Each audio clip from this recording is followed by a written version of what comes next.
Il y a un autre cas, donc le premier cas qui empêcherait la maladie d'intervenir, c'est le péché, d'accord? La personne ben, retombe dans son péché, à ce moment-là, elle retombe malade et sa situation est pire qu'avant. Puis il y a un autre cas, donc le péché, c'est un autre cas. Ah mince, j'ai oublié la pensée que j'allais avoir juste avant d'enregistrer. Attendez, je retrouve ça rapidement. Ah oui, voilà. Le deuxième cas, c'est le manque de pardon. Voilà. Le manque de pardon, c'est aussi en fait, vous savez, Dieu ne peut pas travailler s'il ne trouve pas la vérité dans le cœur des gens.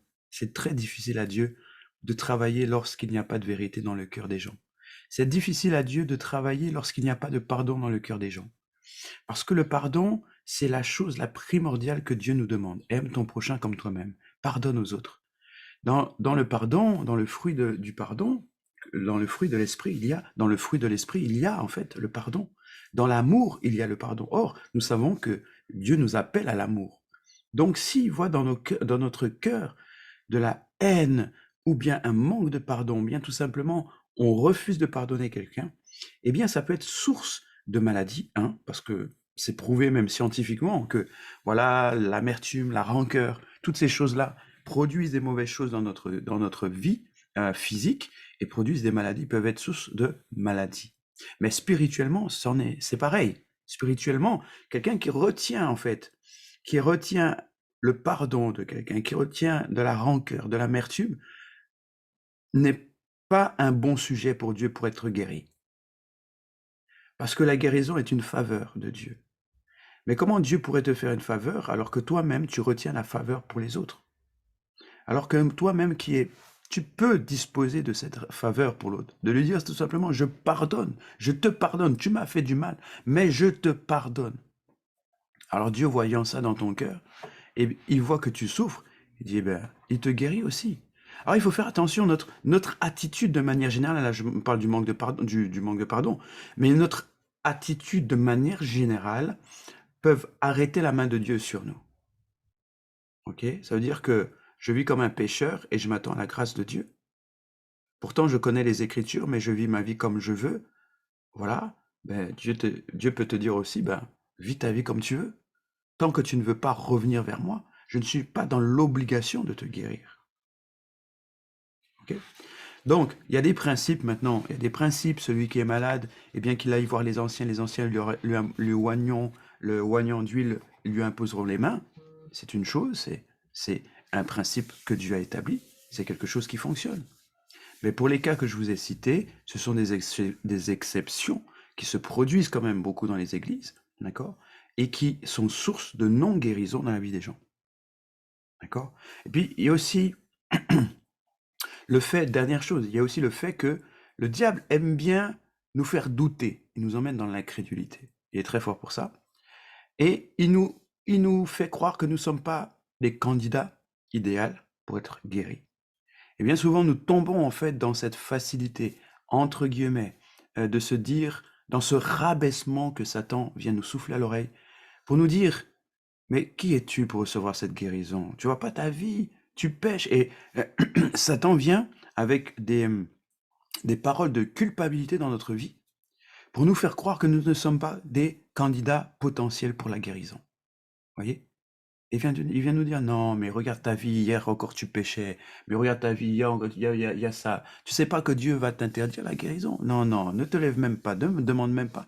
Et des fois, en fait, on se laisse acculer par ces pensées diaboliques et le doute en nous est tellement fort que nous refusons la guérison par une espèce de religion, dans le sens, une espèce de, voilà, de piété, en se disant, non, je ne mérite pas la guérison. Il faut faire attention à ça.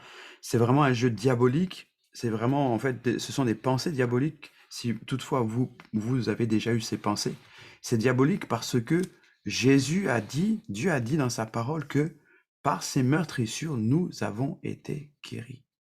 Voilà. Donc le premier principe, c'est que Dieu nous guérit. Par ses meurtrissures, nous avons reçu la guérison au même titre que nous étions pécheurs et nous avons reçu la vie éternelle. Vous vous rendez compte? Nous étions pécheurs. Nous péchons par moment. Mais ce n'est pas ça qui va nous retirer la vie éternelle. À combien plus forte raison qu'il est de même pour la guérison. Si Dieu nous a donné déjà la vie éternelle, qu'est-ce qu'il ne pourrait pas nous donner en plus? La guérison et la vie éternelle, c'est deux choses totalement différentes. On ne peut pas les mesurer ni les quantifier. C'est trop. L'infini de la vie éternelle est trop vaste. Et pourtant, Dieu nous l'a déjà donné. Donc, ce n'est pas la guérison que Dieu ne nous donnera pas. Voilà pour répondre à ta question, Mathilda. Bien, je vais pas m'étendre dessus, hein, c'est pas le sujet d'aujourd'hui. Ce que je vous propose, c'est de passer dans la leçon. Dans la leçon, bien entendu, si vous avez des questions, si peut-être ça a éveillé d'autres questions, vous êtes libre de pouvoir me les poser dans le groupe sans problème, hein. Vous pouvez, voilà, faire vivre le. C'est Solange qui lève la main? Ouais, ok. Vous êtes libre vraiment de poser vos questions dans le groupe ou voilà, me faire un WhatsApp ou m'envoyer ou même dans le chat. Vous pouvez poser vos questions et puis un peu plus tard, soit je prends vos questions euh, si ça va dans le même sens ou pas, ou alors je prendrai vos questions plus tard, je vous y répondrai même par note vocale. Ok? C'est-à-dire vous posez la question dans le groupe est là, le groupe est là et fait pour ça, que ce soit le groupe des fondements, le groupe des baptêmes. Vous avez des questions, vous écrivez la question, un responsable qui est dans le groupe vous enverra, peut envoyer une note vocale pour vous répondre tout simplement. Hein, soyez libre hein, de poser vos questions, ne restez pas en fait sans réponse, n'attendez pas forcément le dimanche pour avoir la réponse, si c'est le lundi que vous avez une question, d'accord? C'est très très important. Je vous propose de commencer le cours.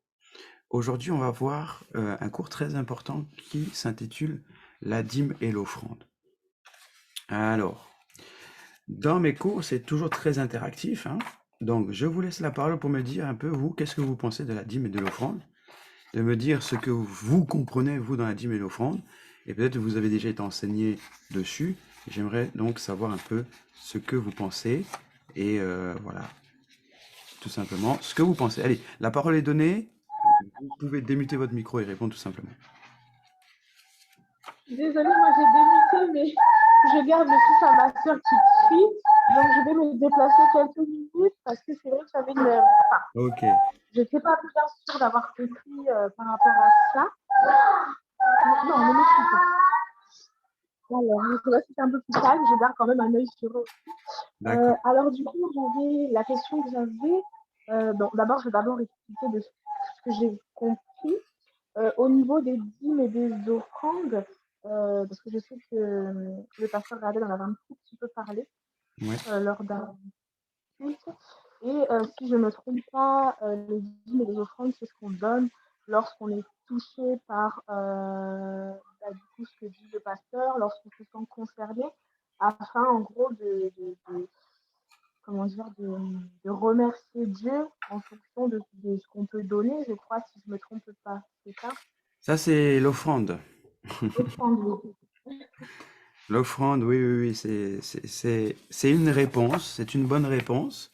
Il y a d'autres bonnes réponses encore, hein, mais c'est déjà bien. Merci beaucoup d'avoir pris la parole. Et n'hésite pas, Rudy, si tu veux répondre ou réagir, tu peux le faire aussi sur le chat. Hein. Y a pas de Oui, je pense que je vais réagir comme ça, donc ce sera Ça plus marche. simple avec le bruit qu'il y a. Mais merci. De rien. Allez-y, j'écoute les autres réponses. N'hésitez pas, prenez la parole. Vous pouvez répondre. Ce qu'est pour vous la dîme ou l'offrande. Vous en choisissez un ou les deux. C'est comme vous souhaitez.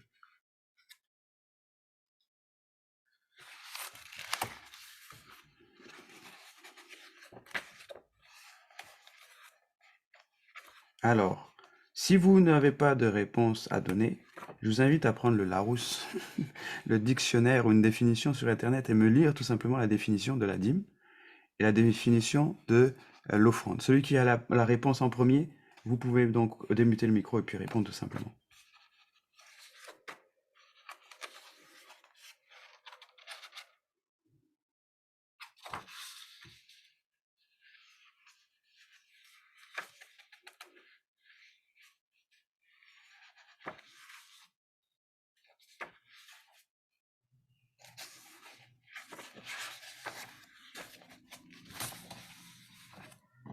Oui, bonjour pasteur, bonjour à tous. Bonjour. Oui, je vais répondre, mais pas par rapport à la rousse, mais ce que j'avais entendu, je crois que c'est il y a 3 dimanches ou 2 dimanches à l'église. C'est par rapport à la dîme. Donc, c'est 10%, c'est ça? 10% de nos revenus, que ce soit salaire, RSA ou tout ce qu'on perçoit comme revenu, on calcule 10%, enfin, du coup, on enlève 10% et on le donne à l'église. C'est bien pour ça. Oui, c'est bien ça. C'est une bonne réponse. Super. Est-ce que quelqu'un d'autre a une autre réponse à donner? N'hésitez pas. Oui, moi je voulais rajouter, c'est ça, la dîme en fait, c'est vraiment tout ce qu'on, enfin, comme il disait, c'est le salaire, le RSA, mais c'est aussi si on a vendu quelque chose, je sais pas, on a vendu notre maison, eh Oui. bien c'est 10% aussi des bénéfices sur la maison. Si on a eu une prime, eh bien c'est 10% de cette prime. C'est vraiment en fait tout ce qu'on perçoit en termes de salaire, en termes de prime, eh bien, c'est 10% de ça. Et l'offrande, en fait, ça va être, de ce que moi j'ai compris, c'est quelque chose qui est beaucoup plus libre. C'est-à-dire que la dîme, on va dire que c'est tous les mois, si on perçoit notre salaire, 10% tous les mois. Et Ouais. l'offrande, c'est libre. Ça peut être tous les dimanches, mais c'est pas fixé, quoi. On peut donner 10 euros d'offrande, comme 100 euros, comme 200 euros. Et c'est vraiment libre en fonction aussi de. C'est un don qu'on fait à Dieu. Ouais. Et aussi, c'est des fois, ça peut être en réponse à une prière ou parce que, mettons, le dimanche, eh bien, on entend le prêche et on se sent béni, on sent qu'on a une onction particulière, et bien on décide de faire une offrande. Donc, voilà. Ok, ben, c'est une bonne réponse et c'est très bien. Oui, Sandra, je t'écoute. Alors, rebonjour à tous. Moi, je voudrais lire la définition de Wikipédia de ce qui est Oui, de la dîme. d'accord. Alors, la dîme ou décime, du latin decima, dixième, est une contribution financière d'environ 10% versée en nature ou en espèces à une institution civile ou religieuse. Cette taxe, connue depuis l'Antiquité, est mentionnée dans la Bible et est en usage dans le judaïsme et le christianisme. Ok, ben, écoutez, là, c'est une bonne définition. Est-ce que tu as la Et je peux définition de aussi... l'offrande? Oui, je Ok, l'ai. super, Oui, merci je l'ai. beaucoup. Dans la Bible, l'offrande est un acte de reconnaissance à Dieu. À l'époque de Moïse, Dieu a donné certaines prescriptions au peuple d'Israël. Il devait notamment lui apporter une part de sa richesse en guise de reconnaissance pour le pays que Dieu lui a donné pour héritage. Voilà. Ok, c'est tout bon, c'est tout bon. Donc là, on a les définitions, on a ce que vous avez retenu aussi. Dans l'ensemble, ça se regroupe, hein. Vous avez vu que ce soit des définitions que les pasteurs donnent sur du haut de la chair, ou bien que ce soit des définitions qu'on récupère sur Wikipédia ou sur Internet, ça se ressemble et c'est une bonne chose. Avec l'offrande, on peut construire un hôtel aussi. Oui, effectivement, Morgane, tu peux répondre, hein. Tu peux élargir ta réponse. Comment, pardon? Tu peux répéter ce que tu as dit? Avec l'offrande, on peut construire un hôtel. Avec l'offrande, on peut construire un hôtel. Est-ce que tu peux nous expliquer ça en en deux phrases? Mais, mais quand on veut construire un hôtel, par exemple pour sa famille, lié à une alliance personnelle avec Dieu, on peut construire un hôtel avec une offrande. Je sais pas comment expliquer.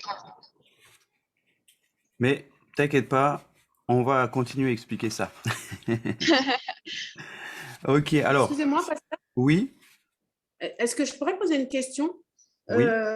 Qu'est-ce qui pourrait définir un hôtel? qu'est-ce qu'on pourrait qualifier d'autel? Je ne sais pas si on comprend ma question. Ben, je comprends, puisqu'elle vient donner une définition par rapport à l'autel, enfin d'expliquer, de dire qu'on pourrait créer un autel. Alors, un autel, c'est quoi? Dans la Bible, l'autel était un lieu de sacrifice, hein, de base. Hein. Quand on regarde donc dans le peuple d'Israël, ils faisaient des sacrifices à l'Éternel et c'était sur l'autel, d'accord, qu'on posait les sacrifices. L'autel est l'endroit où on offre à Dieu un sacrifice. C'est sur l'autel que le sacrifice, tout simplement, est donné à Dieu, a plus de signification. Tout au long de la vie du peuple d'Israël, on voit que les gens ont bâti des autels, parce que l'autel est aussi le lieu de l'alliance. Je bâtis un autel à Dieu parce que je déclare une alliance avec Dieu. Ok ? Je bâtis un autel à Dieu parce que je prouve à mes ennemis, comme l'a fait Élie sur la montagne, sur le mont Carmel, je prouve à mes ennemis que Dieu me répondra. Alors, je construis mon autel. Alors, il y a une autre question qui vient. Comment on peut construire un autel? Tu prends des pierres et puis tu construis ton autel. Ok. Rudy, c'était une très bonne question. Alors, comment on peut construire l'autel? Eh bien, aujourd'hui, l'autel, c'est vrai, est devenu non plus, c'est plus quelque chose de physique. L'autel, quoique, l'autel, c'est le lieu, c'est un lieu spirituel où alors, c'est un lieu, un point de rencontre entre la présence de Dieu et toi. Ok? Ça peut être dans ta chambre, ça peut être un lieu que tu consacres à Dieu. Dans l'église, l'autel, ça va être le lieu où il y a l'estrade. Ok? On va considérer l'estrade comme l'autel. Dans les églises, de manière générale, on considère que l'autel, c'est le lieu où il y a le prédicateur, où il y a le lieu où le prédicateur est présent. Pourquoi? Parce que c'est le lieu de la rencontre entre Dieu et les hommes. D'accord? L'autel, comme on a dit aussi, c'est l'autel où on fait les sacrifices. Donc pareil, ça peut être aussi votre autel, si vous voulez construire un autel à l'Éternel, ça va être toujours une place physique que vous allez mettre en place, c'est-à-dire que vous allez consacrer un endroit que vous allez consacrer à Dieu et que vous allez déclarer cet endroit qui est pur, c'est un lieu saint, c'est un lieu où je rencontre Dieu. Ça, c'est l'autel. Dans votre maison, vous pouvez avoir un autel dédié à Dieu. Une pièce, une chambre, un endroit, un moment, un lieu, un temps où vous dites, par exemple, à 18h, cette chambre devient l'autel que je consacre à Dieu. Donc ça veut dire qu'à 18h, tous les jours à 18h, ma salle de bain ou ma pièce, ma chambre, eh bien commence à devenir un lieu secret, un autel où je m'offre en sacrifice à Dieu. Quand vous entendez autel, pensez au sacrifice. Quand vous pensez au sacrifice, pensez à l'alliance. Donc finalement, dans l'autel, il y a le symbole de l'alliance. D'accord? Donc Rudy, je répète, puisque tu t'es déconnecté, je disais que l'autel peut être un lieu dans ta maison. D'accord? C'est un lieu, c'est un point de rencontre avec la présence de Dieu. L'autel, quand on parle d'autel, on parle de sacrifice. Et quand on parle de sacrifice à l'Éternel, on parle d'alliance aussi. L'autel est le symbole vraiment de la présence, de la rencontre de Dieu, du point de rencontre avec Dieu sur la terre. C'est comme une porte qui attire la présence de Dieu sur la terre.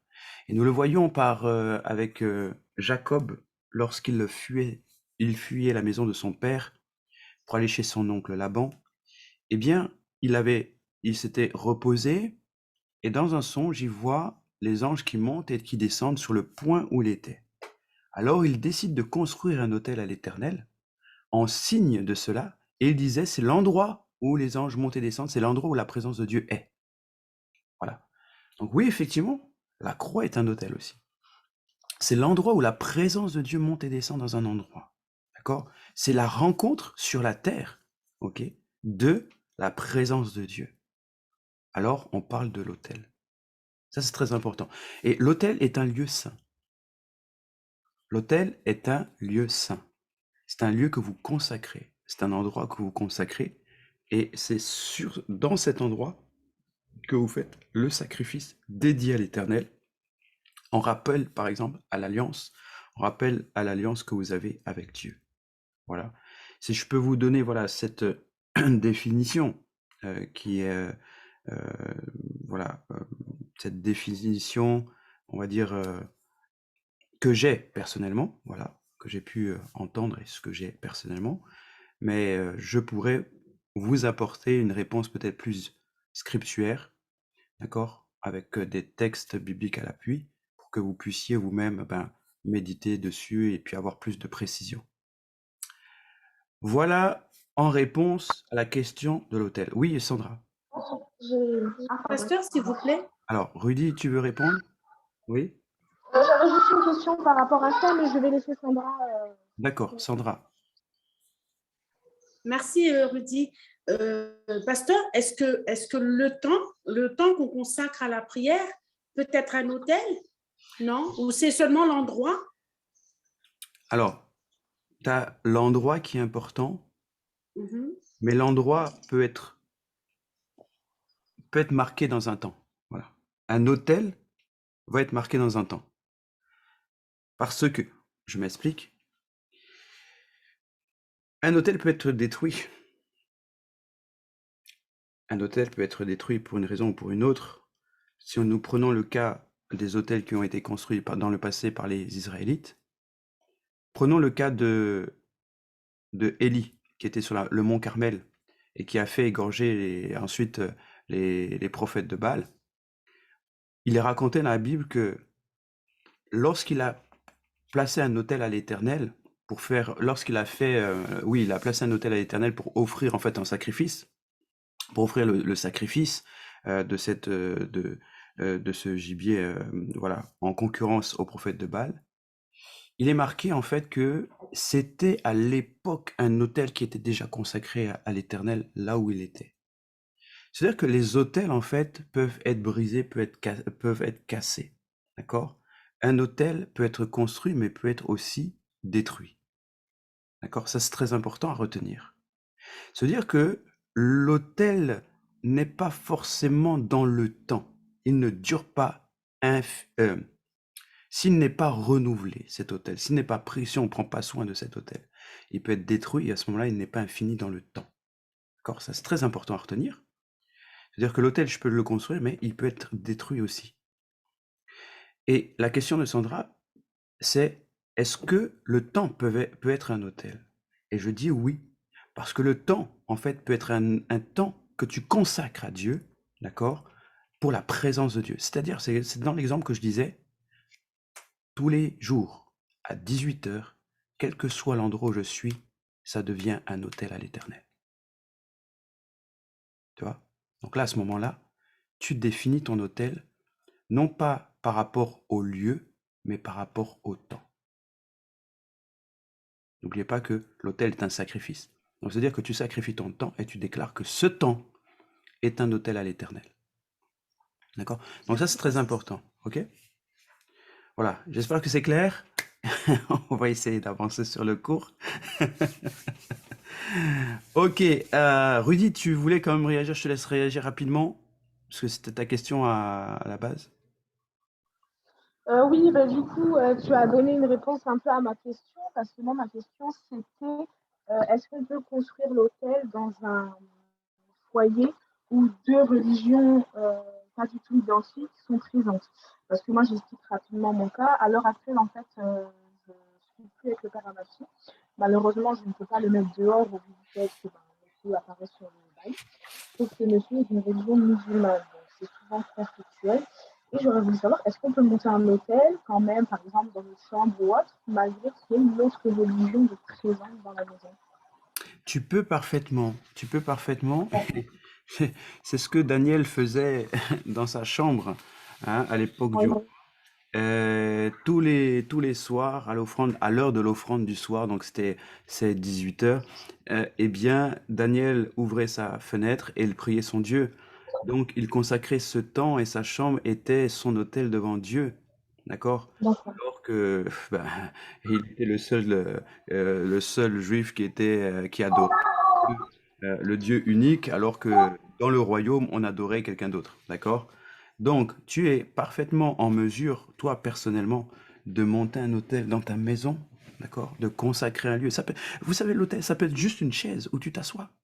Mais tu déclares que quand toi, t'assois sur cette chaise, hein, eh bien, ça devient l'autel. Lorsque tu te lèves à 5 heures du matin, tu t'assois toujours sur la même chaise.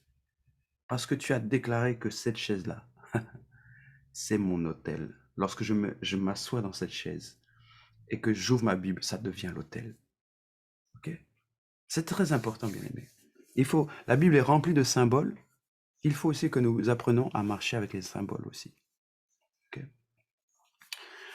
Allez, si vous me permettez, on va avancer dans le cours. Ok. Vous allez tous bien, Youssef, ça va? Solange, tu vas bien? Mathilda, c'est bon? Lionel, sois le bienvenu au milieu de nous. Et puis on a aussi Morgane, j'espère que tout... Merci. Super. Alors aujourd'hui... Mais si vous permettez, shalom à tous, un peuple de Dieu. Je voulais faire un petit commentaire par rapport à la dîme. Oui, d'accord. Ce sera une question en même temps, un petit commentaire. Super. Donc, en faisant mes recherches, je me suis rendu compte que la dîme, qui particulièrement faisait partie de la loi selon les pharisiens, donc dans l'Ancien Testament, et à l'arrivée du Seigneur Jésus-Christ, nous rentrons en fait dans un temps de grâce. Donc, je pense que je me demandais est-ce la dîme peut être symbolisée. Voilà, comme tout à l'heure vous parlez de symbole. C'est-à-dire? Elle peut être de manière financière ou comme consacrer, exemple du temps, consacrer sa vie au Seigneur. Est-ce que cela peut être considéré comme étant une dîme? Alors, je vais t'expliquer ça et c'est une très très bonne réponse. Merci Lionel. La dîme, alors, ce qu'on va faire, on va rentrer dans le cours et si les questions qui restent en suspens à la fin du cours, d'accord, si vous avez encore les mêmes questions, posez-les. Ce que je te propose, Lionel, j'ai entendu ta réponse, j'ai entendu ta question, j'ai la réponse, mais ce que je vais faire, on va rentrer dans le cours, on va voir les fondements de la dîme. Et à la fin de ce cours, on va voir ensemble les réponses qui n'ont pas été répondues. D'accord? On sonne à ma porte, j'arrive. Donnez-moi juste 1 minute, je reviens.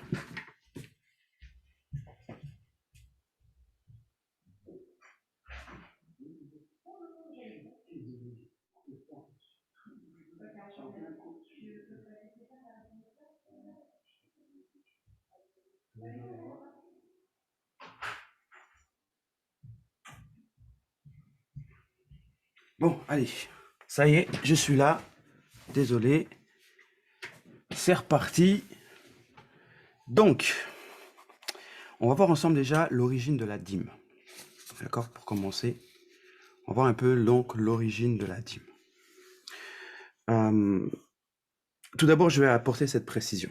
Trop souvent, nous faisons l'erreur de penser que la dîme, elle apparaît juste à l'époque de Moïse, sous la dispensation de la loi. Mais en fait, elle existait bien avant Moïse, puisque c'est Abraham qui, le premier, donna la dîme de tous ses biens à l'Éternel. D'accord? Donc, avant Moïse, Abraham avait déjà donné la dîme de tous ses biens, et nous pouvons lire dans Genèse chapitre 14, versets 17 jusqu'à 20. Je vais vous faire cette lecture. Après qu'Abraham fut revenu, vainqueur de Kédor-Laomé, et des rois qui étaient avec lui, le roi de Sodome sortit à sa rencontre dans la vallée de Chavé, qui est la vallée du roi. Melchisédek, roi de Salem, fit apporter du pain et du vin. Il était sacrificateur du Dieu Très-Haut. Il bénit Abraham et dit, « Béni soit Abraham par le Dieu Très-Haut, maître du ciel et de la terre. Béni soit le Dieu Très-Haut, à qui les adversaires entre tes mains, à qui qui a livré les adversaires entre tes mains. Et Abraham lui donna la dîme de tout. Okay? Donc, on voit que Abraham, en fait, il n'a pas été enseigné dessus, mais le premier réflexe qu'il a eu, sur tous les biens qu'il a gagnés au combat, son premier réflexe qu'il a eu, c'est de donner la dîme de ses biens, de tout ce qu'il a reçu. Tout ce qu'il a gagné, il a donné 10% à Melchisédek, voilà, tout simplement en signe de reconnaissance de ce qu'il a gagné. D'accord? C'est très important. En signe de reconnaissance de ce qu'il a gagné. D'accord? Donc ça, c'est très, très important. Se dire que on voit déjà un peu se dessiner hein, la dîme, ce qu'est vraiment la dîme, c'est une reconnaissance à l'Éternel de ce que nous gagnons. Et nous le gagnons non à cause de nos propres forces physiques, mais nous le gagnons parce que Dieu nous donne la victoire. Allez, on poursuit. Donc, c'est donc à l'époque du patriarche Abraham, le père des croyants, que la dîme fut mentionnée pour la première fois dans la parole de Dieu. Et Abraham, nous devons jamais oublier en fait ce qu'il a fait, puisque c'est notre premier modèle donc, en matière de foi. Hein. On connaît la foi d'Abraham. Donc ce qu'il a fait aussi, c'était un acte de foi. Plus tard, sous le régime de Moïse, il fut à nouveau question de donner la dîme pour le trésor de l'Éternel. Dans les versets, et ces versets deviennent donc presque obligatoires, et on va tous les lire. Je vous invite à prendre, peut-être une personne, à prendre Exode verset 23, chapitre 23, verset 19. Exode 23, 19. Alors, Solange, si tu veux bien prendre ce passage. Ensuite, Sandra, est-ce que tu veux prendre Lévitique, chapitre 27, verset 30? Voilà, on va déjà commencer avec ces deux passages. Voilà. Lévitique 27, combien, pasteur, s'il vous plaît? 27, verset 30. Je peux lire Lévitique directement? Oui, vas-y. Au nom de Jésus. Et toute dîme de la terre, de la semence de la terre, du fruit des arbres est à l'Éternel. C'est une chose sainte consacrée à l'Éternel. Voilà, ok. Merci beaucoup. Et ensuite, Solange, est-ce que tu as le verset? Exode chapitre 23, verset 19. Oui, non, oui.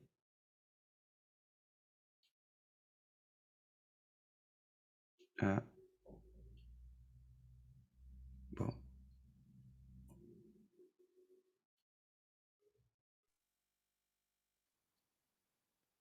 C'est bon?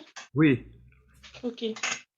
Alors, dans ma version, c'est « Tu apporteras à la maison de Yahvé, ton Dieu, le meilleur des prémices de ton terroir. »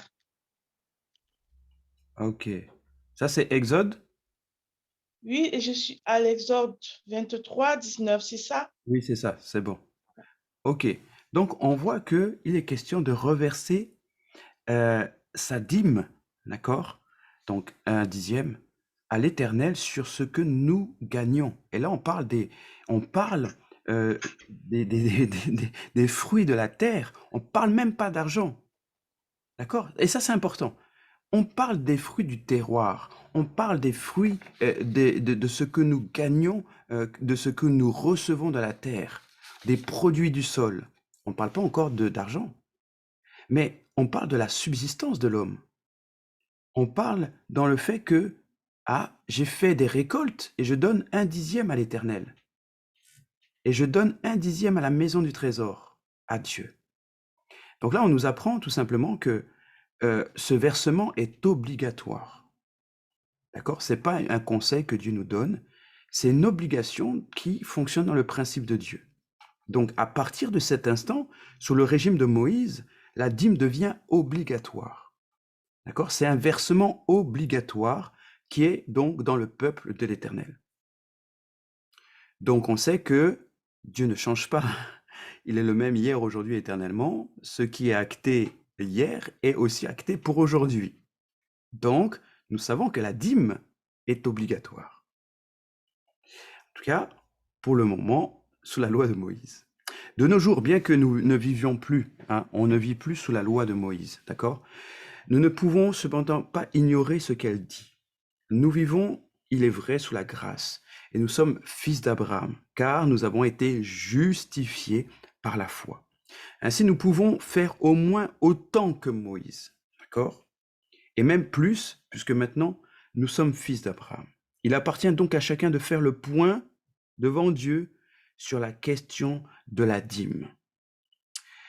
Mais on va aller encore plus loin que cette définition. On va prendre maintenant Malachie 3, chapitre 3, Malachie verset 3, Malachie chapitre 3, verset 8 à 12.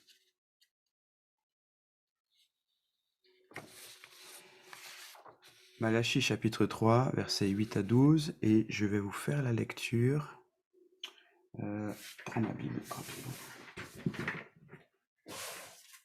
Malachie chapitre 3, versets 8 à 12.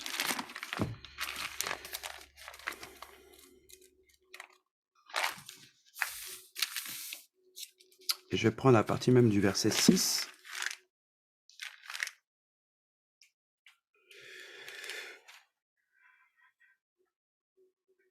Je vais prendre la lecture à partir du verset 6 jusqu'à la fin du chapitre. Jusqu'à la fin du chapitre. Alors, attendez, pardon. Je vérifie juste quelque chose dans mes notes. Je ne veux pas vous induire en erreur. C'est ça. Ok.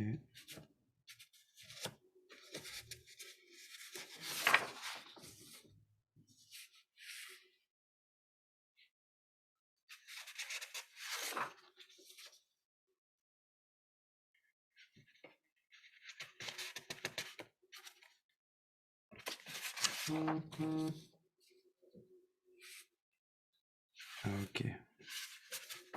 Ça marche. Super. Allez. On va faire la lecture. Et donc ce texte est beaucoup repris donc, dans l'Église, tout simplement parce que ce texte parle de la dîme et de l'offrande. Je fais la lecture donc dans Malachie chapitre 3, à partir du verset 6. « Car je suis l'Éternel, je ne change pas. Et vous, enfants de Jacob, vous n'avez pas été consumés. Depuis le temps de vos pères, vous êtes écartés de mes ordonnances, vous ne les avez point observées. Revenez à moi et je reviendrai à vous, dit l'Éternel des armées. Et vous dites, en quoi devons-nous revenir? Un homme trompe-t-il Dieu? Car vous me trompez. Dans la dîme et dans les offrandes. Et vous êtes frappés par la malédiction, et vous me trompez, la nation tout entière.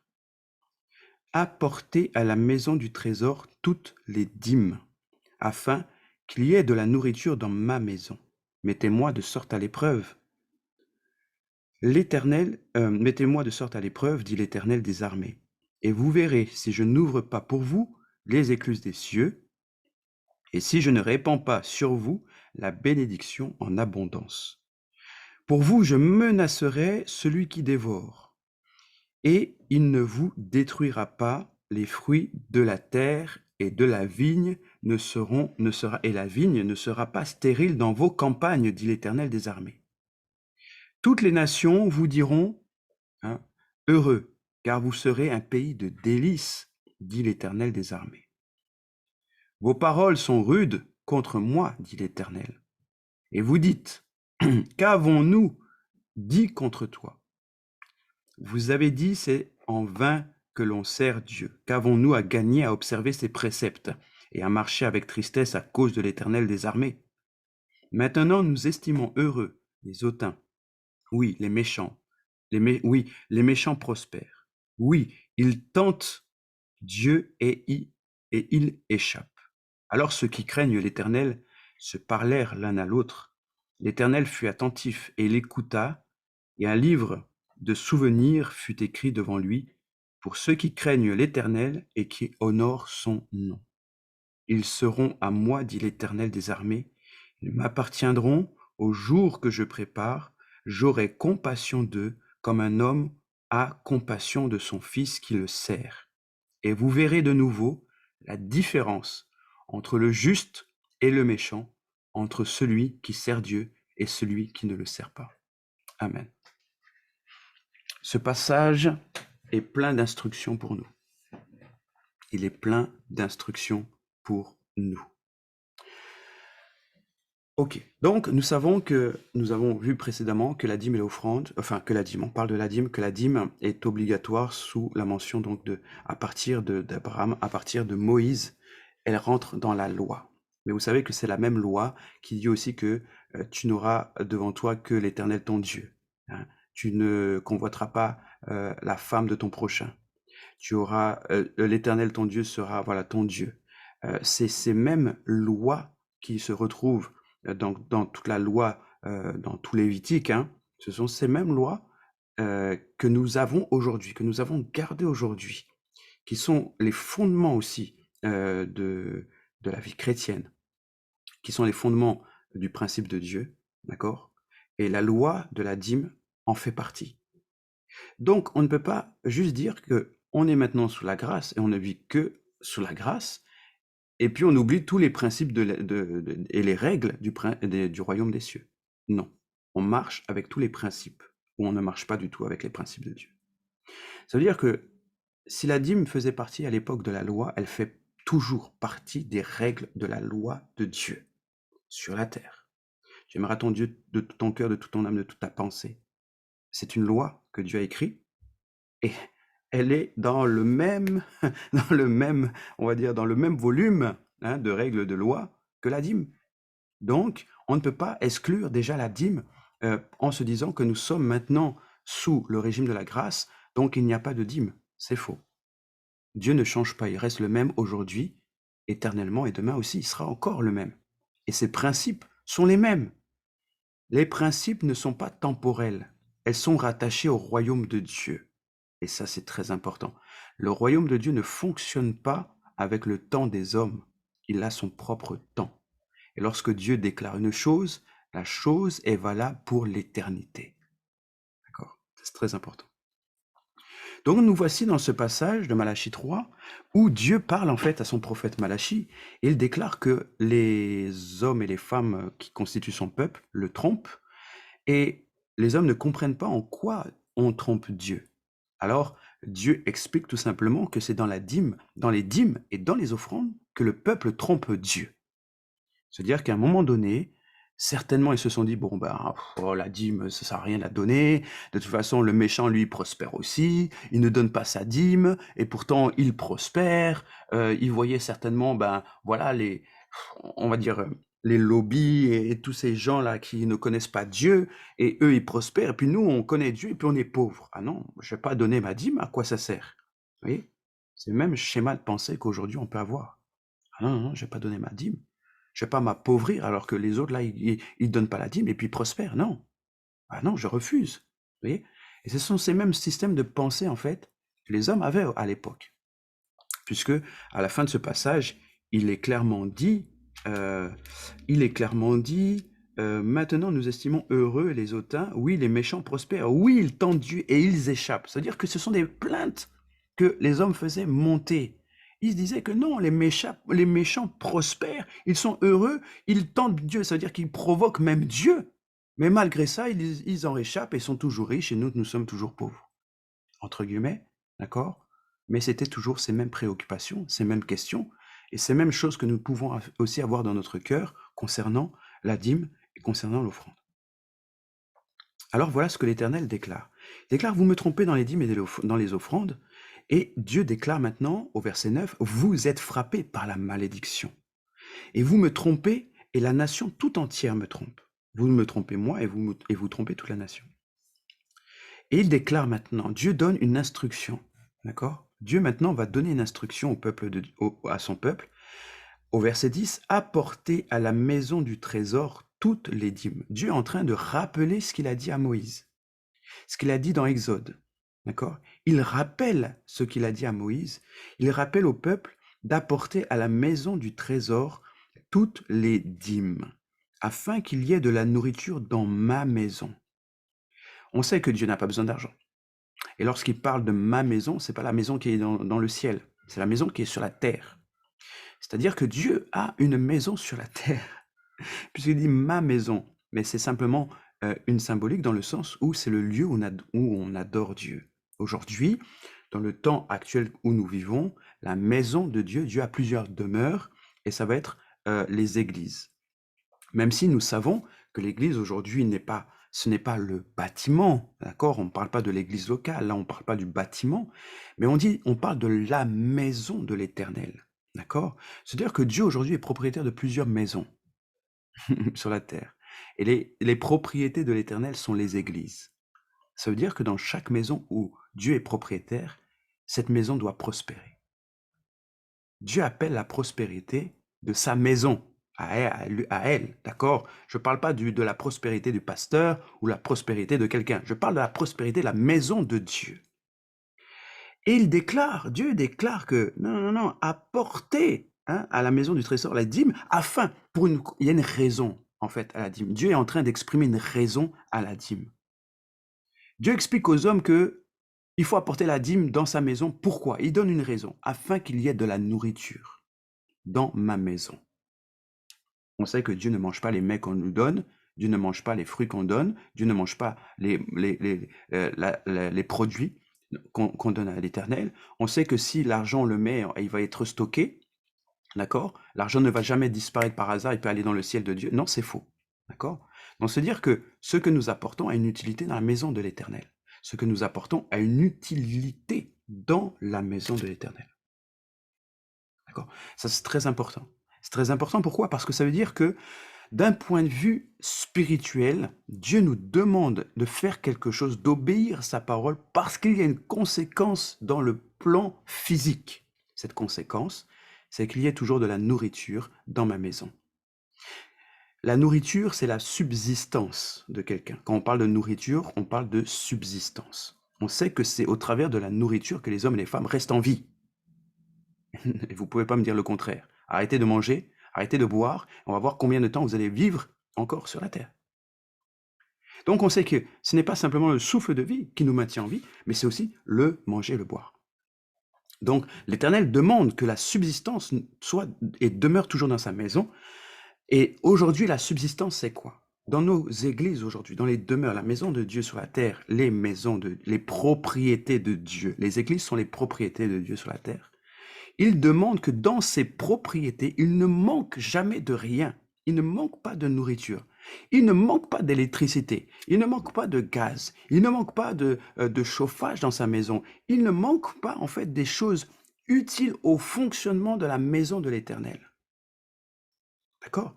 Les dîmes aujourd'hui servent à quoi concrètement? Où est-ce que vont vos dîmes? Ça, c'est important qu'on en parle. Vos dîmes vont servir à quoi? Je donne ma dîme, pasteur. Ok, mais elle sert à quoi ta dîme? Tu dois savoir à quoi ça sert. Ta dîme va servir à payer le loyer de l'église. Ta dîme va servir à payer l'électricité. Ta dîme va servir à payer Internet dans l'église. Parce qu'Internet, on en a besoin pour diffuser les lives que tu suis avec joie tous les dimanches. Ta dîme va servir à payer le matériel de l'église. Les instruments de musique qui te donnent la joie au cœur lorsque tu viens à l'église. L'estrade, la jolie estrade que nous avons. Les lumières pour donner plus de clarté peut-être au niveau de la scène. Les caméras qui vont servir à filmer. Les bouteilles d'eau, etc. Tout le matériel qui va servir en fait au bien-être à l'intérieur de l'église afin que nous puissions accueillir les gens aussi. D'accord? Et donc tout ça fait partie de la nourriture que nous apportons à la maison de l'Éternel, afin qu'il ne manque rien dans la maison de Dieu. Ça, c'est important. Les dîmes et les offrandes que nous apportons vont servir à ça, afin qu'il ne manque rien. Et si quelqu'un est dans le besoin, eh bien, l'Église peut répondre, parce qu'il ne manquera jamais, en fait, il ne manquera jamais dans l'Église de nourriture. Donc ça, c'est très important. Et lorsque nous revenons, maintenant on va revenir un peu plus loin, lorsque nous revenons donc dans le peuple des Lévites, nous savons que le peuple d'Israël est organisé en plusieurs tribus. Il y a 12 tribus, et dans ces 12 tribus, il y en a une qui est consacrée à la tente d'assignation. C'est le peuple lévite. Les Lévites, eux, ne travaillaient pas la terre. Les Lévites ne travaillaient pas à l'extérieur du temple. Ils étaient consacrés, donc c'est-à-dire que ce sont des générations et des générations de Lévites. Tu nais dans une famille lévite, tu deviens lévite. Et tu travailles à la maison du peuple, du temple.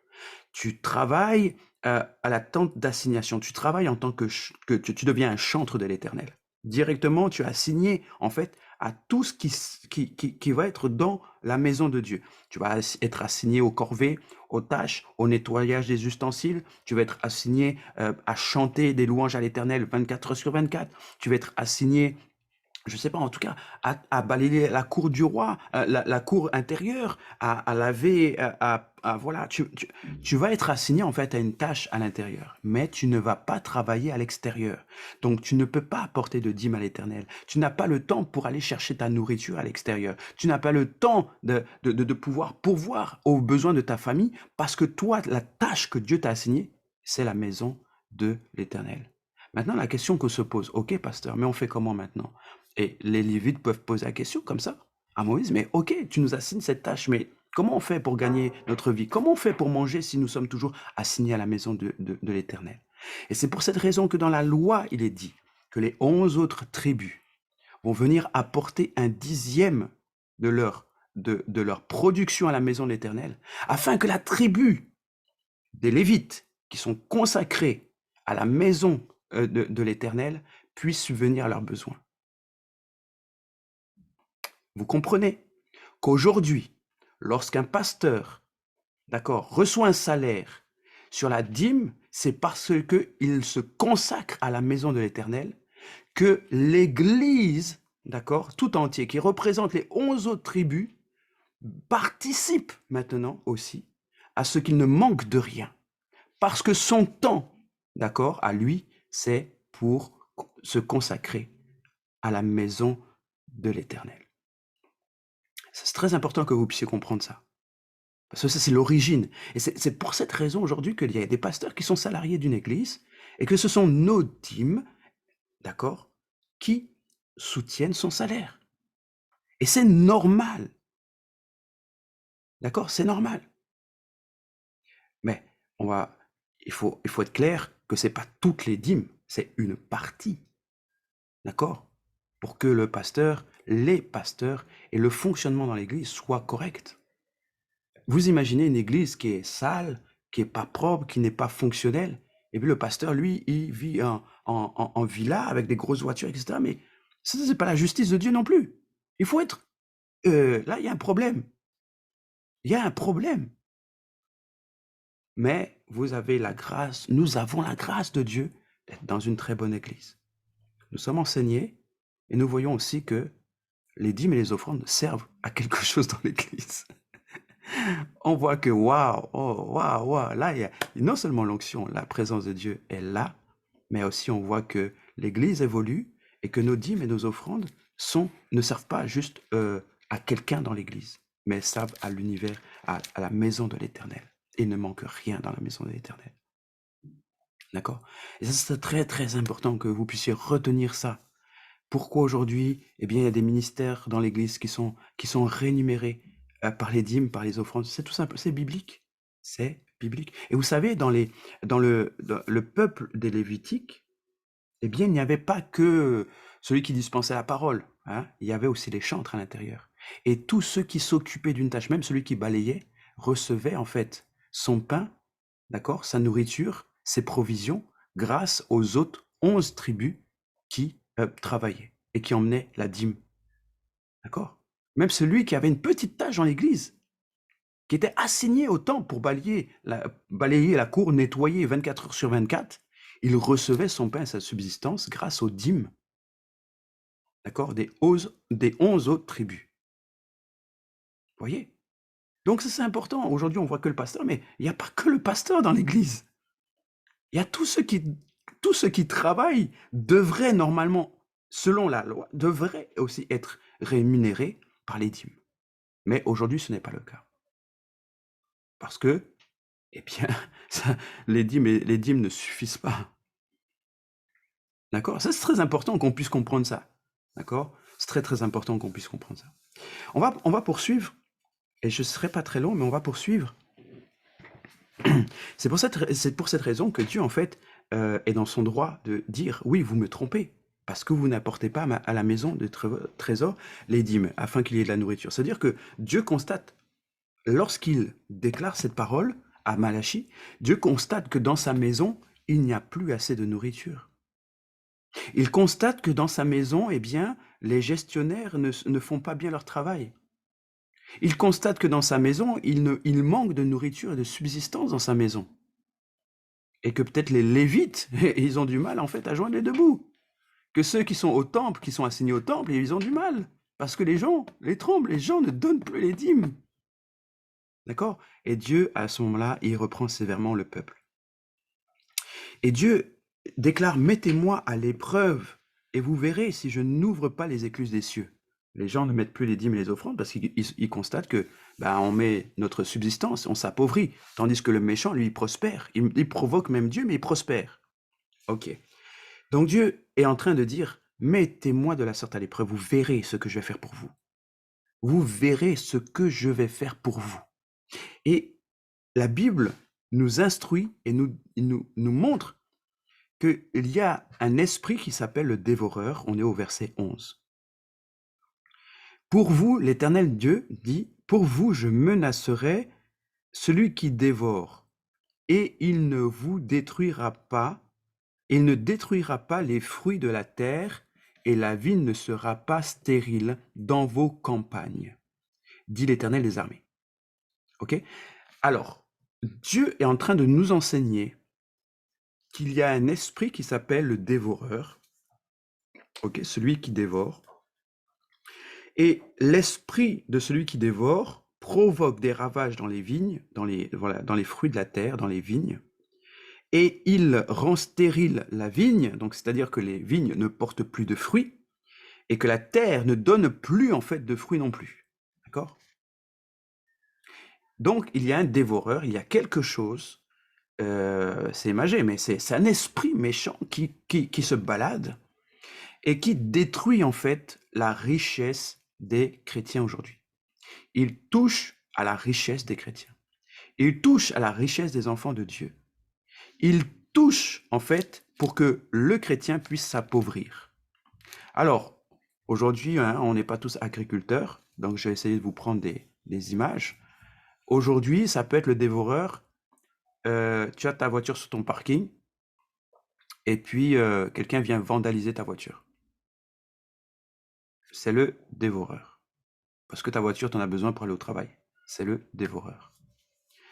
Tu travailles dans une entreprise une boulangerie, et quelqu'un vient vandaliser la boutique dans laquelle tu travailles. C'est le dévoreur. Il t'empêche de travailler, de prospérer. C'est le dévoreur, ok? Tu travailles normalement et un jour tu reçois une facture, un rappel par les huissiers, un tel ou je sais pas trop quoi, voilà. C'est le dévoreur. C'est un esprit qui est envoyé pour t'appauvrir. Ok? Le dévoreur, c'est un esprit qui est envoyé pour appauvrir. Ça, c'est vraiment très important qu'on puisse comprendre qu'il y a un esprit qui se balade pour appauvrir, pour rendre stérile. C'est-à-dire que tu fais une affaire, tu te lances dans une affaire, la banque valide, tout le monde valide, c'est une affaire prospère. Quand tu rentres dans cette affaire, elle ne prospère pas. Parce que le dévoreur est là, il attaque et rend en fait tout simplement ton champ stérile. Et Dieu dit, et ce qui est intéressant dans ce passage, c'est que l'Éternel Dieu parle, et il dit à Malachie, à son prophète Malachie, qu'il est l'Éternel des armées. Et ça, c'est très important, cette nuance dans ce passage. L'Éternel Dieu se présente comme l'Éternel des armées, celui qui combat pour nous. Or, on aurait pu penser que Dieu aurait plutôt eu tendance à dire, je suis l'Éternel qui pourvoit. Je pourvois pour toi, je pourvois pour tes besoins. Non, l'Éternel n'utilise pas cette façon de se présenter. Il dit à Malachie, je suis l'Éternel des armées célestes. Ça veut dire que pour Dieu, là aujourd'hui, il considère que dans son contrat d'alliance qu'il a avec nous, il va combattre pour nous. il va combattre le dévoreur pour nous. C'est-à-dire que Dieu t'a déjà donné la prospérité. Dieu t'a déjà donné les finances. Tu dois réussir. Avec Dieu, tu réussis. C'est comme ça. Tu vas réussir. C'est comme dans la maison d'Obed-Édom où il avait l'arche de l'alliance chez lui et au moment où l'arche est arrivée dans sa maison, toute sa maison commençait à prospérer. Parce que lorsqu'il y a la présence de Dieu dans un endroit, vous prospérez. Vous ne prospérez pas à cause du fruit de vos forces, vous prospérez à cause de la présence de Dieu dans votre vie. Et ça, c'est important qu'on puisse s'en rendre compte. La Bible dit, tu prospéreras comme l'état de ton âme. Je souhaite que tu te prospères à tous écarts comme l'état de ton âme. C'est-à-dire que quand ton âme possède la présence de Dieu, alors tu prospères sur le plan physique. Là où il y a la présence de Dieu, il y a la prospérité. La prospérité, ce ne sont pas les hommes qui le font, c'est Dieu. La présence de Dieu rend prospère. Donc ici, en fait, Dieu n'a pas besoin d'être encore le Dieu qui pourvoit. Parce que lorsqu'il y a la présence de Dieu, eh bien, tout est déjà pourvu.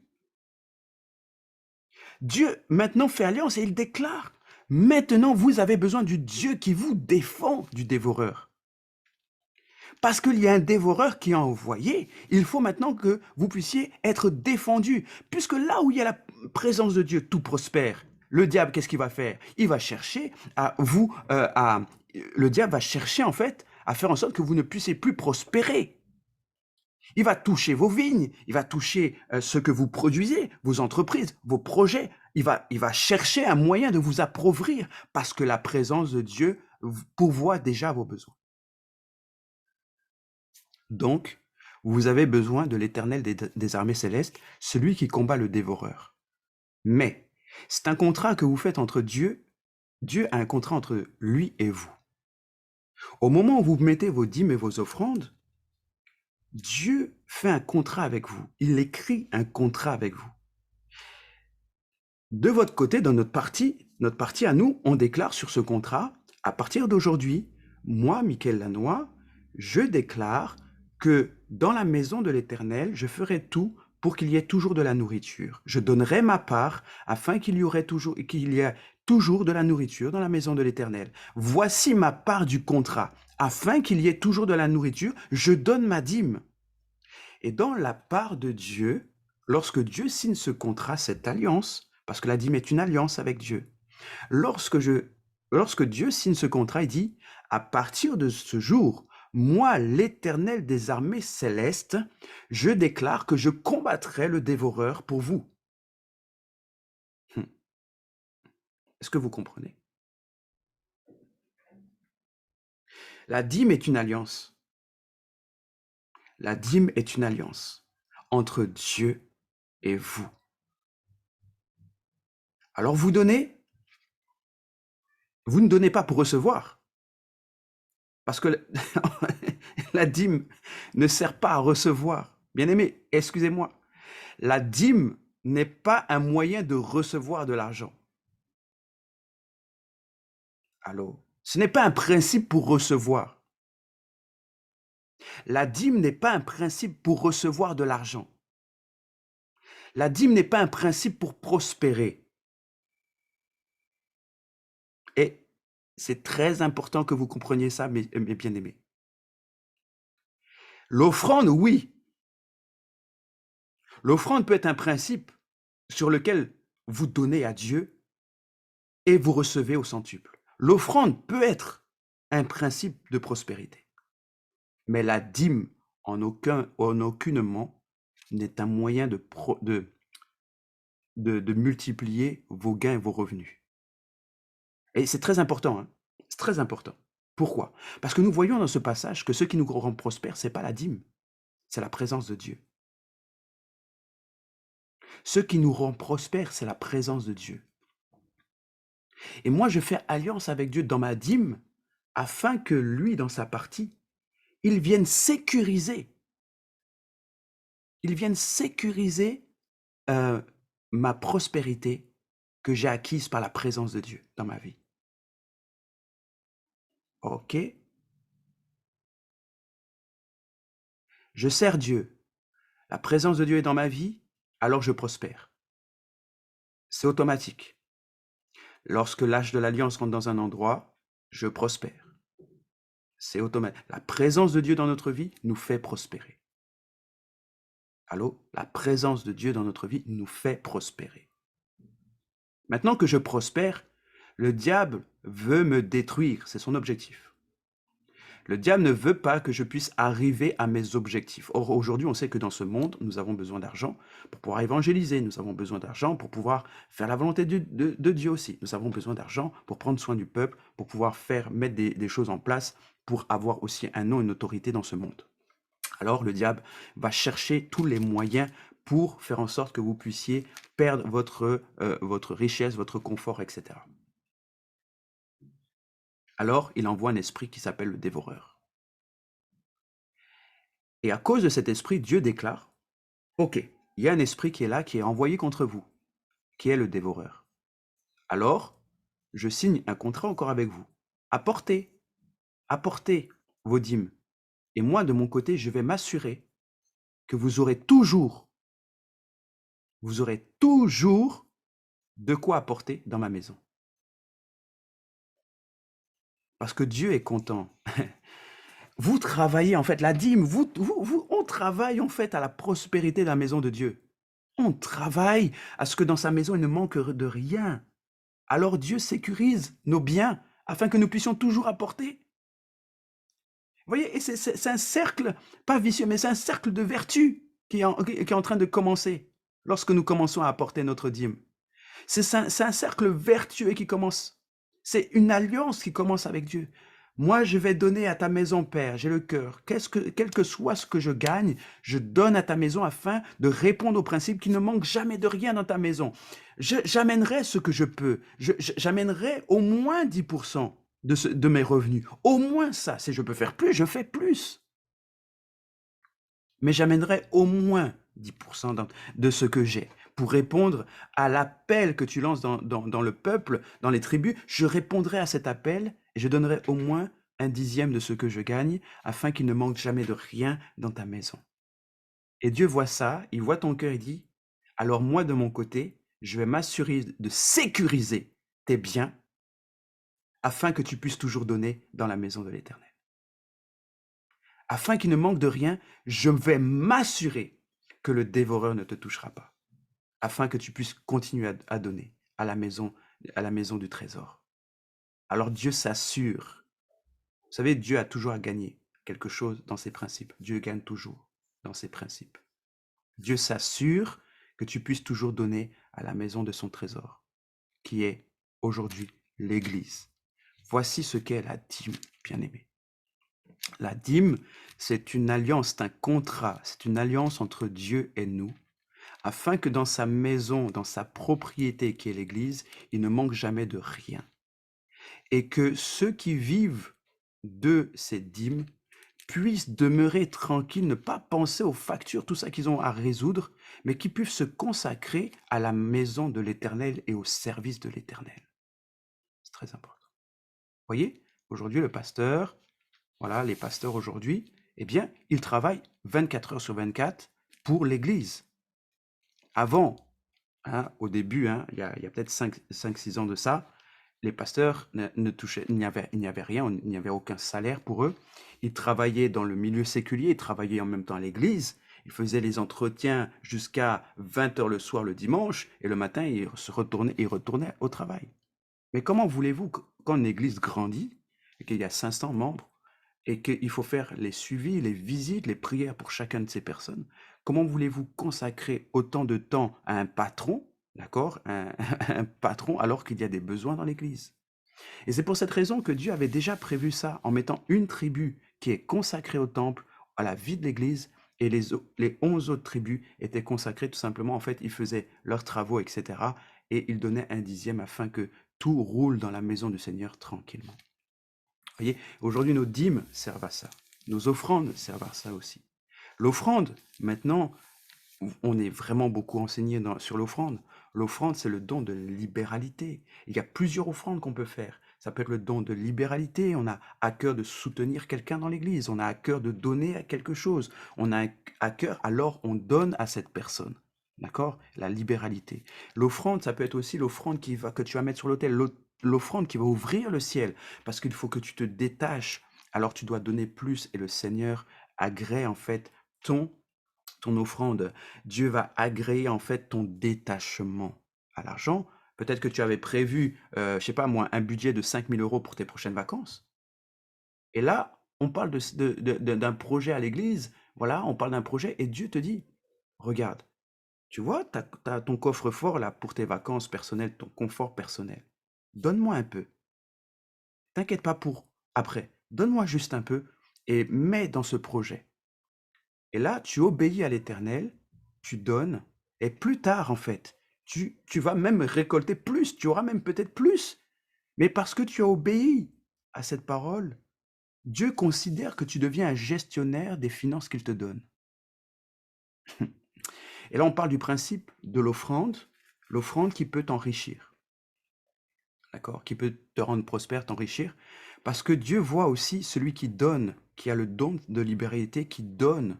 Pourquoi? Et quand il voit, en fait, pardon, hein, je commence à parler de l'offrande, je vois le temps qui avance. La dîme, on a parlé de la dîme. Je passe rapidement sur l'offrande. L'offrande, d'accord, c'est à ce moment-là que tu deviens gestionnaire de Dieu, ok? Tu deviens un gestionnaire financier de Dieu. C'est-à-dire que Dieu voit sur la terre une personne qui a le cœur sur la main, qui sait donner, qui n'a aucun problème avec l'argent. Il peut donner. Ce n'est même pas un problème pour lui. Même s'il manque dans sa maison, il ne craint pas de manquer et de donner parce qu'il sait que Dieu est à côté de lui. Alors, il entend un projet là-bas, il entend quelqu'un en détresse, il entend machin, et le Seigneur lui dit, fais ci. Non, ne donne pas à cette personne. Fais ça, fais ci. Alors, cette personne va, elle donne, elle donne, elle donne. Et Dieu voit quelqu'un comme ça. Il dit, à partir de maintenant, telle personne, tu seras un gestionnaire financier sur la terre. C'est-à-dire qu'un tel comportement, Dieu ne peut qu'envoyer sa bénédiction, parce qu'il sait que ses projets seront pourvus. Il a trouvé en fait un canal sur lequel il va pouvoir envoyer sa bénédiction financière, et il sait que ce canal est un bon gestionnaire des finances et pourra redistribuer aux autres. Mais imaginez-vous que cette personne n'est pas un bon gestionnaire. Dieu envoie la provision, et au lieu que cette provision soit redistribuée, selon l'esprit, selon la parole qui lui est donnée, eh bien cette personne commence à s'acheter des voitures. Cette personne commence à avoir cet argent pour lui-même. Voilà, il s'assoit confortablement. À un moment donné, le Seigneur va dire, mais il y a eu un appel, tu n'as pas répondu. J'ai pressé ton cœur pour que tu puisses donner à cette personne. Tu n'as pas répondu. Ok, à partir de maintenant, tu ne seras plus gestionnaire des finances que je t'enverrai. Je vais choisir quelqu'un d'autre. Bien aimé, c'est très important. L'offrande. L'offrande va te permettre de te détacher sur un plan matériel et physique. L'offrande, c'est là que l'offrande va te permettre en fait de pouvoir répondre aux appels du Seigneur financièrement sur la terre. L'offrande, ça peut être aussi l'hospitalité, et ce n'est pas toujours une question d'argent. L'offrande, ça peut être considérez l'offrande comme un détachement dans votre cœur de quelque chose qui vous lie encore. Dans le sens que l'offrande, ça peut être les fruits du sol, les fruits de la terre. L'offrande, ça peut être une offrande financière. Le Seigneur te demande de donner 10, 20, 50, 100 ou plus à quelqu'un. Et lorsque tu vas donner, cette personne va dire « Oh Seigneur, c'est une réponse à ma prière. Merci, alléluia, merci Seigneur pour cet argent. Tu vois, j'avais besoin de changer de voiture. Tu vois, Seigneur, j'avais besoin de ci. » Et cette offrande est une réponse pour la personne qui la reçoit.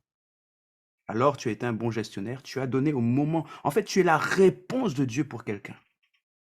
Au travers de l'offrande, tu peux être la réponse de Dieu au travers de quelqu'un. La personne prie pour recevoir quelque chose. Et quand tu vas apporter cette offrande, ça peut être 20 €, 10 €.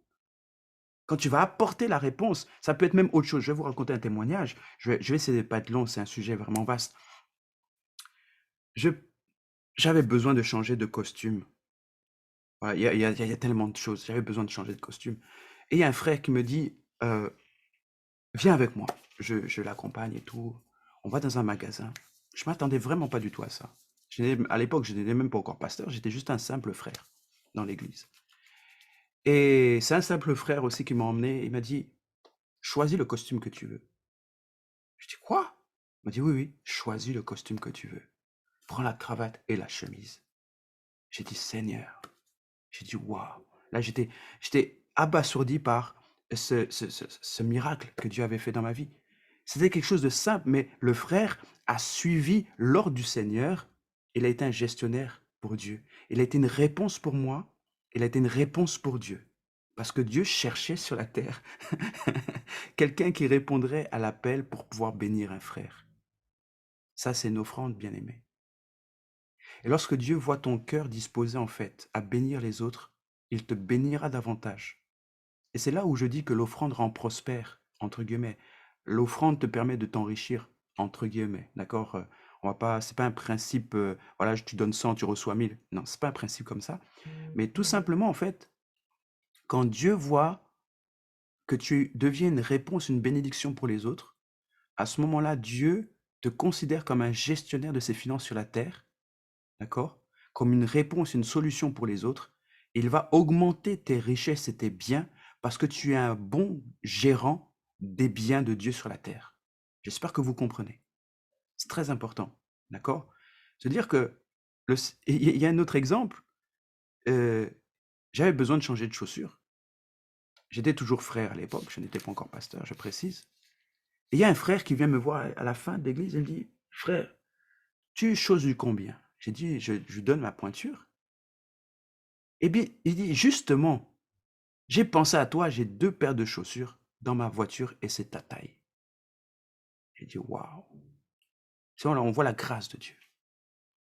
C'était pas de l'argent, mais j'en avais besoin. Alors ce frère commence à devenir une réponse de Dieu.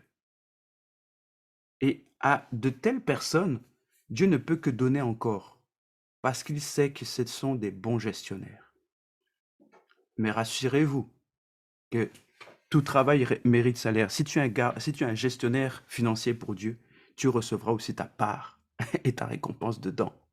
D'accord? Et ça, c'est très important, bien-aimé. Oui, tu auras pour donner aux autres, mais tu auras aussi pour toi. Comment tu peux être un bon gestionnaire de Dieu si toi-même tu n'as pas? D'accord? Et ça, il y a des principes, il y a plusieurs principes sur les offrandes. Mais déjà, retenez le don de la libéralité. Le don de la libéralité, le don, c'est un don. Le don de la libéralité, on en parle dans la parole de Dieu. C'est un don. Hein. On parle du don de libéralité. Et c'est très important. Voilà, retenez en tout cas ce principe biblique, qui est le don de la libéralité, celui qui donne, d'accord? C'est là où on parle, celui qui donne reçoit, mais celui qui donne devient un gestionnaire des biens de Dieu sur la terre, d'accord? Et c'est au travers de l'offrande que certains prospèrent. Ils se détachent, ils donnent. Le Seigneur demande, il donne. Le Seigneur met à cœur quelque chose, il donne. C'est pas forcément de l'argent, il donne. Peut-être que le Seigneur va te mettre à cœur, eh bien, pendant une semaine, sers les pasteurs. Pendant une semaine, mets-toi au service de tes pasteurs. Mais Seigneur, tu vois tous les projets, tu vois que ça, j'avais prévu ma semaine pour aller voir mes parents, machin, etc.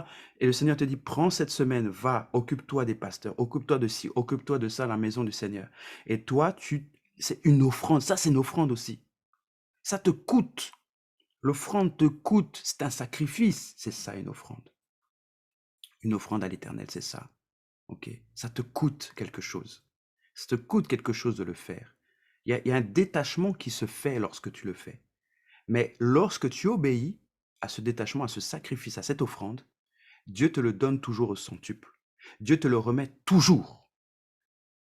Et il y a un verset qui dit, jette ton pain à la surface des eaux et tu le retrouveras plus tard. C'est le principe de l'offrande. L'offrande te coûte, ça te fait mal sur le coup. Ok? Mais plus tard, cette offrande reviendra pour toi. Et l'offrande est comme un fruit. Et pour terminer sur l'image de la dîme, sur l'image de l'offrande, je vais vous prendre juste simplement cette image. Prenez un avocat. Je parle du fruit, hein, ou une mangue. Ok, je parle du fruit, du légume. Prenez un avocat. Dans cet avocat, imaginez-vous que on déclare maintenant que le noyau est mangeable. On déclare que le noyau de l'avocat est mangeable. Donc, on dit à partir de maintenant, on peut manger les noyaux des avocats. Alors, sur les 7 milliards d'habitants, tout le monde se met à manger les noyaux des avocats aussi. Je vous assure, bien aimé, qu'au bout de quelques générations, il n'y aura plus d'avocats qui vont exister sur la terre. Pourquoi? Parce que nous aurions mangé la semence de cet avocat. Donc, il n'y aura plus de semence pour pouvoir la remettre en terre. Dans la dîme et dans l'offrande, ok, la dîme est un fruit qui ressemble à l'avocat. Nos finances sont des fruits. Nos finances sont des fruits qui ressemblent à l'avocat. Nos biens sont des fruits qui ressemblent à l'avocat. C'est un produit qui est donné de Dieu. On ne fait rien, l'avocat est là. Chaque saison, il pousse. L'homme ne fait rien pour que ça pousse, mais Dieu envoie sa pluie et il fait croître. C'est lui qui fait croître. Donc, l'avocat est présent et l'homme se sert de cet avocat et il est béni par ce fruit, il est béni par cet avocat. Tes finances te sont à toi. Tu travailles, oui, tu travailles, mais Dieu t'a donné ce travail et Dieu encore te sécurise par voilà, il sécurise tes finances comme on l'a vu tout à l'heure. Et tes finances, tes biens sont un fruit. Maintenant, si tu commences à manger le noyau de ce fruit, à un moment donné, tu n'auras plus de fruits. Alors, pour sécuriser l'avocat, pour être sûr qu'on puisse en manger plus tard et qu'il y ait d'autres avocatiers, on fait quoi? On plante le noyau de ce fruit, on le met en terre, afin de s'assurer que plus tard, il y aura d'autres avocatiers et que nous pourrons manger d'autres avocats.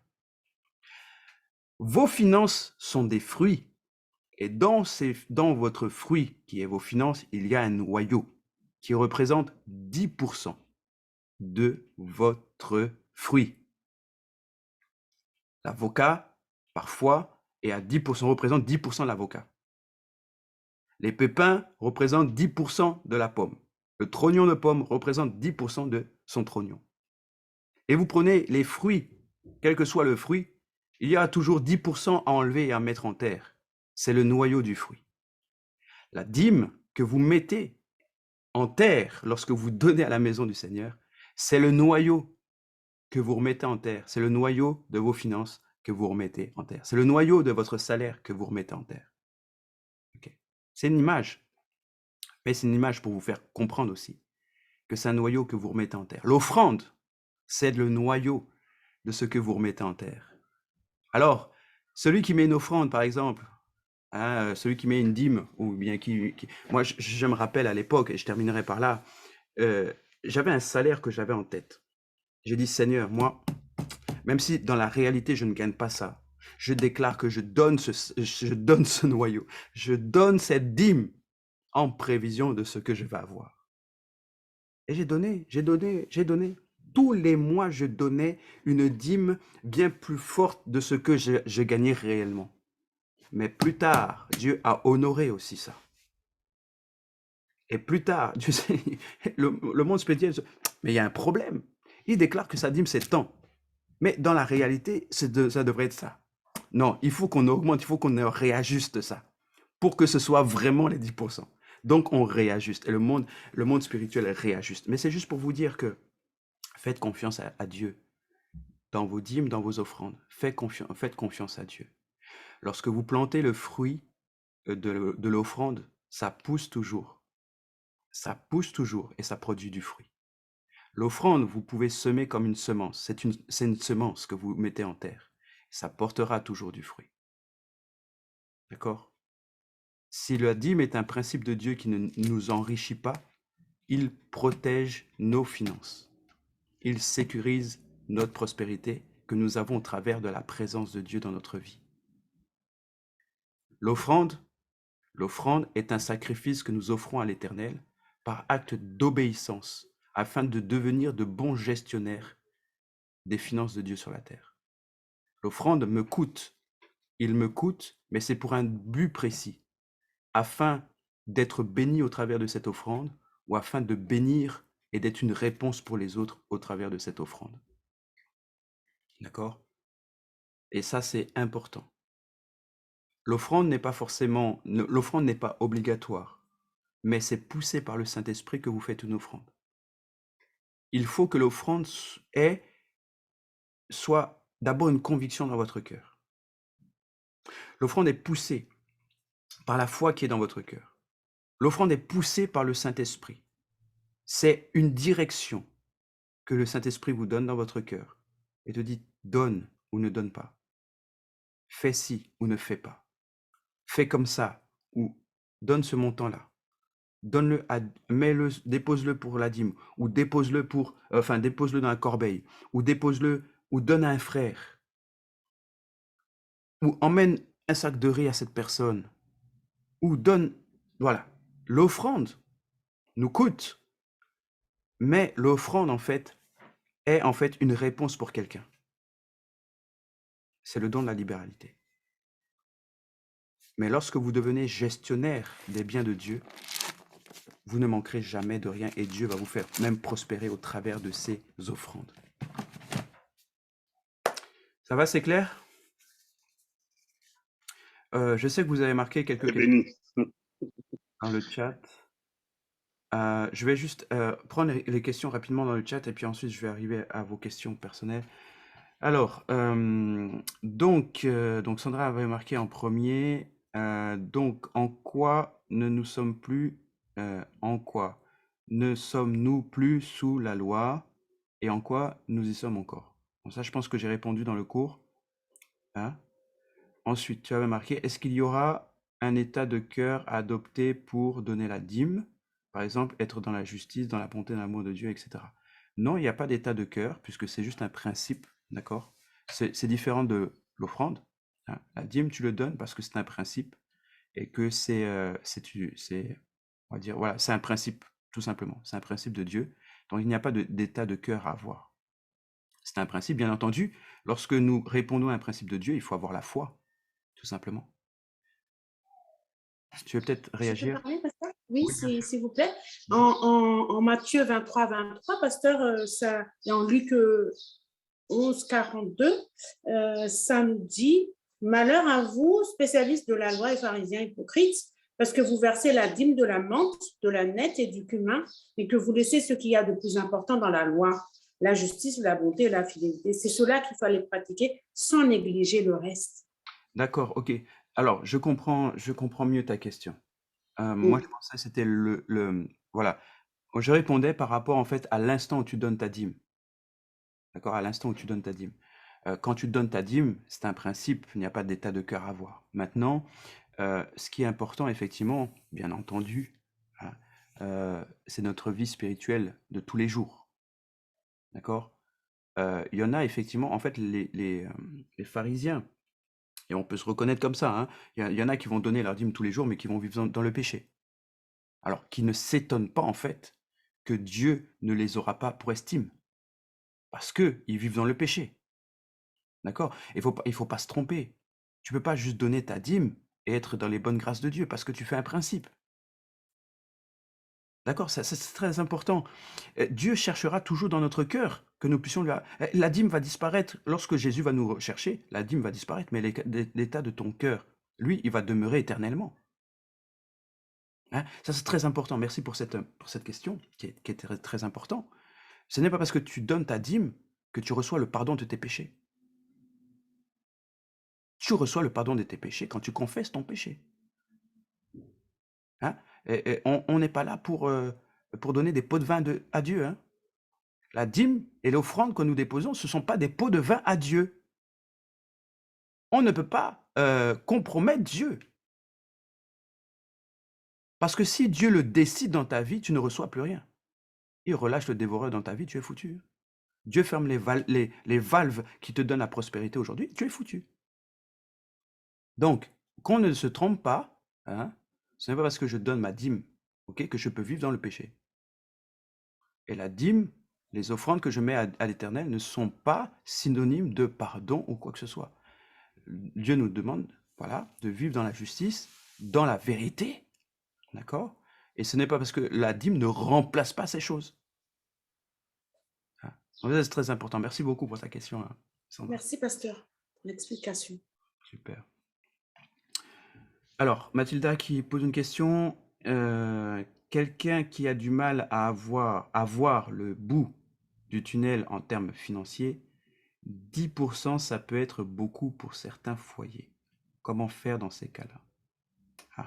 Alors, Mathilda, très très bonne question. Tu sais, 10%, c'est 10%. 10% de ce que je gagne, c'est 10% de ce que je gagne. Un jour, c'est une histoire qu'on me raconte, que le Pépé nous raconte souvent. C'est un monsieur, en fait, qui a pas de travail, qui n'a rien, et il va voir le pasteur pour qu'on puisse prier pour lui. Un pasteur, hein, ça s'est pas passé à Sive. Et il dit, bon, pasteur, non, je crois même que c'est le Pépé qui... enfin, voilà, c'est une histoire, en tout cas, je sais plus si c'est assez ou pas. Et le monsieur dit, voilà, pasteur, vraiment, j'ai besoin d'un travail, je cherche un travail, je touche pas à grand-chose et tout, mais je cherche un travail. Et le pasteur lui dit, ben, commence par donner ta dîme. Donne tout simplement ta dîme. Alors, il donnait sa dîme sur peut-être 100 euros. Ah, il gagnait 100 euros à l'époque, il donne sa dîme sur 100 euros. Donc, allez, il était tout content de donner sa dîme. C'était 10 euros. Voilà, 10 euros. Il donnait 10 euros. Ah, gloire à Dieu, merci Seigneur. Cet homme a trouvé du travail au fur et à mesure parce qu'il répondait tout simplement à la bénédiction du Seigneur, au principe même de Dieu. Et il a commencé à gagner plus. Il a gagné jusqu'à, voilà, il gagnait peut-être 10 000 euros. Ah, 10 000 euros, la dîme, c'est 1 000 euros. Hein? Et le frère commençait en fait, il donnait encore. Il dit, oh, gloire à Dieu, je donne ma dîme, 1 000 euros. Et puis un jour, le gars a gagné jusqu'à 100 000 euros. Je crois que c'est une histoire ou bien les chiffres, c'est pas grave, hein, c'est dans l'exemple. Et 100 000 euros, à partir de 100 000 euros, il dit non, c'est quand même 10 000 euros, hein, elle a dit 10 000 euros quand même, voilà. Et cet homme a commencé en fait à réfléchir. Est-ce qu'il allait donner ou est-ce qu'il n'allait pas donner? Il dit non, c'est quand même beaucoup, 10 000 euros. Je ne vais pas donner quand même tout 10 000 euros, ça fait beaucoup. Et l'homme a commencé à arrêter en fait de donner la dîme. D'accord? Et il va voir le pasteur, il dit, pasteur, tu es sûr qu'il faut que je continue à donner la dîme? Non, je pense que c'est bon, là, je peux arrêter de donner la dîme. Le pasteur lui répond, arrête de donner, si tu arrêtes de donner la dîme, tu verras que tu seras, voilà, maintenant, tu vas retomber dans l'état où tu étais avant. Hein? Là, les grosses voitures et tout ça, tu vas voir que le dévoreur va récupérer tout ça. Il dit, non, c'est bon, pasteur, j'ai compris, je continue à donner la dîme. Ok? C'est juste une histoire pour vous faire sourire. C'est une histoire imagée aussi pour vous expliquer que je donne 10 euros, que je donne 100 euros, que je donne 300 euros, la dîme, ça reste la dîme. Je gagne 100 euros, ce sera 10 euros. C'est-à-dire que je reste avec 90 euros sur mon compte. Que je donne, tu sais, Mathilda, je comprends parfaitement ta question. D'accord? Je comprends parfaitement. Il y a plusieurs familles qui passent par là. Moi-même, je suis passé par là. Et quand on regarde, on compte tout ce qu'on a qui nous reste, on se dit comment je vais faire. C'est pour cette raison que quand je reçois mon salaire, je donne tout de suite ma dîme. Faites ça. Parce que si vous attendez pour donner à la fin, vous n'aurez plus rien et vous n'allez plus jamais donner. Vous allez faire comme ça des dettes de dîme. Quand vous recevez votre salaire, donnez directement. Si vous pouvez faire un virement, faites le virement directement. Vous recevez, Dieu ça prend sa part directement. Et le reste, Dieu vous bénit par la suite. Il défend. Il y a des situations, vous savez, gagner de l'argent ne signifie pas qu'on va rajouter de l'argent. Je vais vous expliquer, et j'ai plein de témoignages. Un jour, j'avais vraiment besoin d'acheter, j'aime bien faire des crêpes. J'avais besoin d'une crêpière, une bonne crêpière. J'ai dit, Seigneur, non, là, il faut que je m'achète une bonne crêpière. Et je me dis, bon, on doit aller faire des crêpes pour un ami, voilà, c'était son anniversaire. Je dis, bon, je vais m'arrêter. Je m'arrêtais, j'étais avec un ami avec moi, on devait s'arrêter faire les courses. Je dis, Seigneur, vraiment, j'ai besoin d'une crêpière.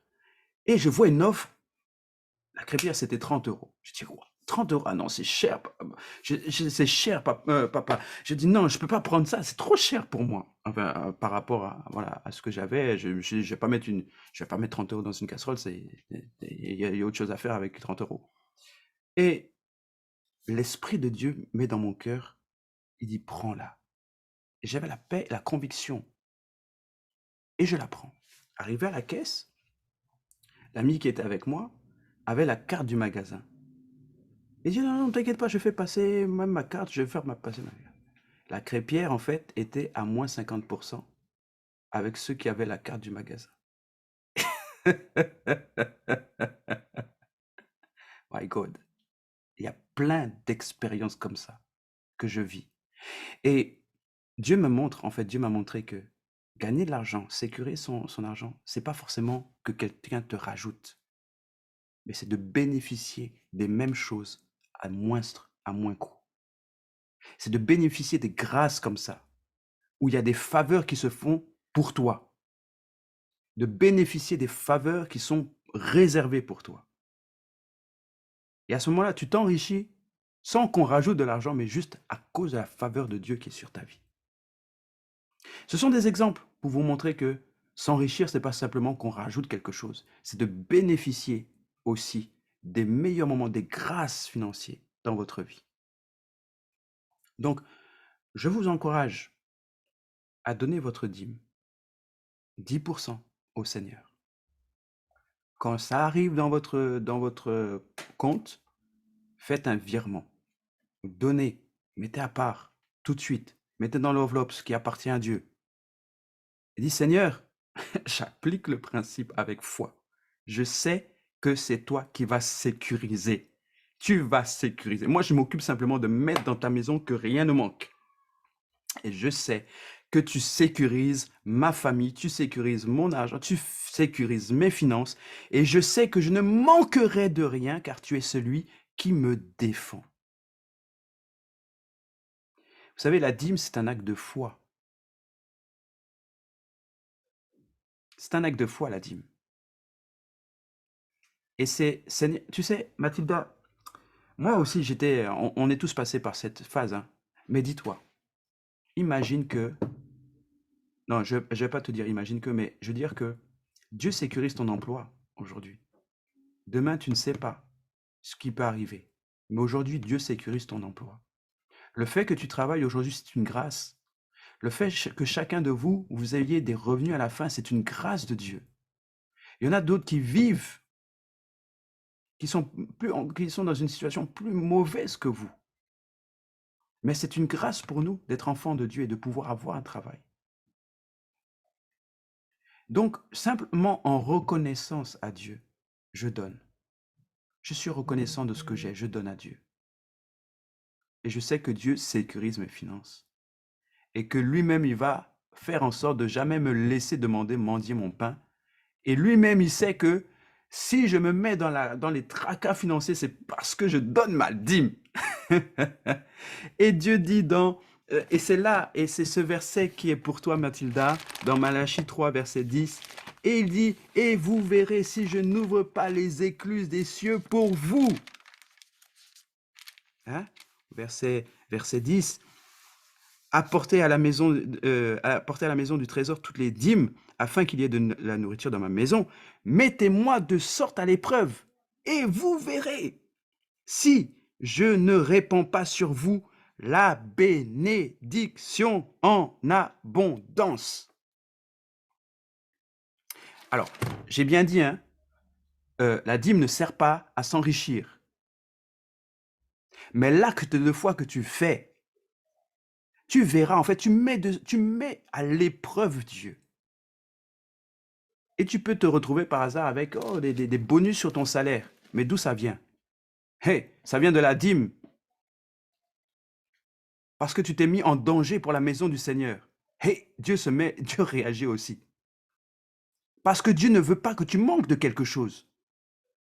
Ce n'est pas juste devant Dieu que tu te plies en quatre pour la maison du trésor et que dans ta vie, tu souffres. Donc tu reçois la prime de Dieu. Et là, c'est un acte de foi. L'acte de foi parle dans le conseil de Dieu. On dit, Mathilda, elle a semé, elle galère en bas, mais elle pense à ma maison. C'est impossible qu'elle galère encore financièrement. Et là, tu mets à l'épreuve Dieu. Tu dis, voilà Dieu, j'ai décidé, à partir de maintenant, je mets ma dîme. C'est toi qui vois mes finances. Tu sais, Seigneur, comme je galère. Tu vois mes enfants. Tu vois ci, tu vois ça. Ok, on va voir, Seigneur. Combat maintenant pour moi. Et tu verras si Dieu n'envoie pas la pluie en abondance dans ta vie. Amen. C'est un acte de foi, Mathilda. Un acte de foi. Amen. Donc voilà pour la réponse de Mathilda. Voilà, et puis j'espère que ça vous enseigne aussi à vous. Voilà, c'est un acte de foi qui dépasse l'entendement de l'homme. Voilà, 99,99 du temps, 1% du temps. Amen. Amen, amen. Voilà, donc pour les questions et les réponses, on a fait 2 heures, hein, je suis désolé, hein, vraiment c'était riche et nécessaire, je pense. C'est un sujet épineux, hein, que voilà, il faut avoir vraiment les bases ecclésiastiques, les bases bibliques pour bien comprendre, parce que ça a déjà fait fuir plus d'un, pas forcément dans notre église, dans d'autres églises. Ça fait beaucoup parler l'argent dans l'église, d'accord? Et il faut avoir vraiment les bonnes bases bibliques pour bien comprendre ce qu'on fait à l'église avec l'argent et comment nous aussi, hein, les principes de Dieu par rapport à l'argent, par rapport aux dîmes, aux offrandes, par rapport à la libéralité aussi. Ok. Vraiment, dans vos offrandes, faites toujours, que ce soit toujours conduit par un acte de foi, d'accord, et une direction du Seigneur. Ne faites pas une offrande par émotion. Ne faites pas une offrande par émotion, par sentiment, par fanatisme. Faites-le de manière réfléchie, sous l'action et la conduite du Saint-Esprit. Très important. Si Dieu vous a dit de donner 1 000 €, d'accord, un soir alors qu'il y a l'onction, etc., et que Dieu vous convainc de le faire, Seigneur, ok, tu m'as dit de donner 1 000 €, très bien, je rentre chez moi d'abord. Mais il faut être honnête aussi avec Dieu. Je rentre chez moi. Seigneur, alors qu'il n'y a plus le bruit, il n'y a plus tout ça, il n'y a plus l'onction, il n'y a plus... Seigneur, parle encore à mon cœur. Et si Dieu te met la paix dedans, et il certifie, oui, j'ai t'ai dit, donne encore 1 000 €. Donne. Alors tu peux te dire, oui, cette parole vient du Seigneur. Il faut apprendre à reconnaître la voix du Seigneur. Et ne pas le faire par sentimentalisme, par émotion, par désir. Parce que certains peuvent s'appauvrir comme ça, en donnant en fait des dîmes, enfin en donnant des offrandes qui ne sont pas sous la conduite du Saint-Esprit, qui sont faits par sentiment. Le sentiment n'est pas un principe biblique. Par émotion. L'émotion n'est pas un principe biblique. Quand tu donnes par émotion, ne t'attends pas à recevoir quelque chose.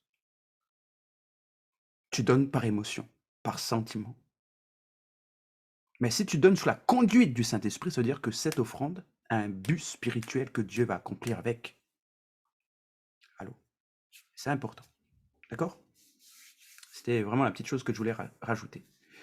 Lionel, tu parlais donc en début de cours, tu as posé cette question, est-ce que le temps peut être une offrande, hein? Est-ce que le temps peut être une dîme? Oui, c'est vrai. Voilà, ok, très bien. Alors, le temps ne nous appartient pas. Ok? C'est très important ce que je dis. Le temps ne nous appartient pas. Le temps appartient à Dieu. Le temps, je ne peux pas le contenir. Ok? Je ne peux pas contenir le temps parce que le temps est donné à tout le monde. Je n'aurai jamais plus de temps ou moins de temps. Le temps est celui qui est défini par Dieu. Ça, c'est très important. Par contre, ce que je vais dire, c'est que sur les 24 heures que Dieu t'a données, nous a donné à tous 24 heures. Prends du temps avec lui. Ne serait-ce que 10% de ton temps, offre-le à Dieu. Ce n'est pas une loi, ce n'est pas un principe biblique. C'est très important qu'on parle des principes bibliques et des lois. Et ensuite des pensées humaines et puis des inspirations personnelles. D'accord? Ce n'est pas un principe biblique d'offrir 10% de son temps à Dieu. Mais ça peut que de faire du bien à toi, spirituellement. Ok, Lionel? Oui, Voilà, c'est important. Parce que la dîme, on l'a bien compris, ce sont les revenus que Dieu nous donne. Afin qu'il ne manque pas qu'il ne manque rien dans la maison du Seigneur. Maintenant, Lionel, peut-être que tu vois un besoin dans l'église. Tu vois que les gens n'ont pas le temps de venir aider, de venir passer un coup d'aspirateur, de venir de passer un coup machin. Voilà. Alors tu te dis, Seigneur, moi je vais offrir mon temps, je vais offrir 1 heure au Seigneur et je vais venir tous les jours dans la maison du Seigneur afin qu'il ne manque pas de nettoyage. Gloire à Dieu. Dieu peut honorer.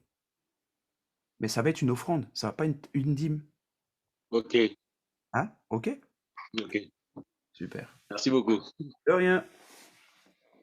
Bien aimés, nous arrivons à la fin de ce cours. On a fait 2 heures ensemble. C'était riche.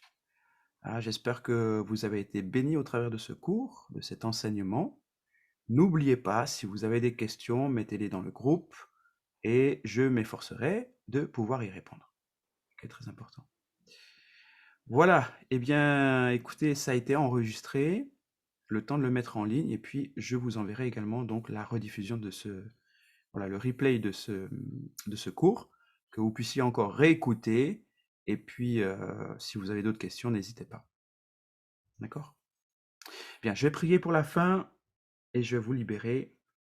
Éternel mon Père, nous te bénissons pour ces temps, nous te remercions Père pour tout ce que nous avons, tout ce qui a été dit. Nous te remercions pour ta parole qui est claire dans notre cœur, Seigneur, et viens mettre la paix dans chacun des cœurs, afin, Seigneur, que ta parole soit reçue avec douceur et qu'elle produise le fruit, Seigneur, qui est attendu. Nous te bénissons parce que tu es un Dieu bon avec nous. Tu te lèves, Seigneur, de ton siège, tu te lèves, Seigneur, de ton trône pour pouvoir nous défendre, toi, l'Éternel des armées. Nous te remercions pour les principes, Seigneur, que tu as établis dans ton Église, Seigneur. Nous te bénissons, Seigneur, parce que tu nous rends participants au trésor de ta maison, au trésor, Seigneur, de tes propriétés, afin, Seigneur, de pouvoir en retour nous bénir. Nous te bénissons, Seigneur, pour cette alliance que tu as faite entre les hommes et toi, Seigneur, cette alliance, Seigneur, au travers de la dîme. Et nous voulons, Seigneur, y demeurer fidèles, Père, afin de se réjouir, de participer au trésor de ta propriété. Seigneur, nous te bénissons, Seigneur, car lorsque nous voyons l'Église prospérer, eh bien, nous savons que nous sommes participants à ce travail, à cette œuvre. Nous te bénissons, Seigneur, pour chacune des offrandes que nous faisons, Seigneur, sous la conduite de ton esprit. Nous te bénissons, Seigneur, parce que lorsque ton esprit nous inspire, eh bien, c'est tout simplement qu'il veut faire de nous un gestionnaire financier des biens aussi sur la terre, afin de pouvoir nous bénir également aussi. Seigneur, mets dans nos cœurs la conviction toujours de ton esprit pour chacune des actions que nous faisons avec toi. Nous t'avons prié au nom de Jésus. Amen. Amen, amen, amen. Amen. Merci beaucoup. Merci à tous. Allez. Bon Amen, week-end. amen, amen. Que Dieu vous bénisse tous. Bye bye. Amen. Merci. À demain pour ceux que je vais voir. Oui, à demain.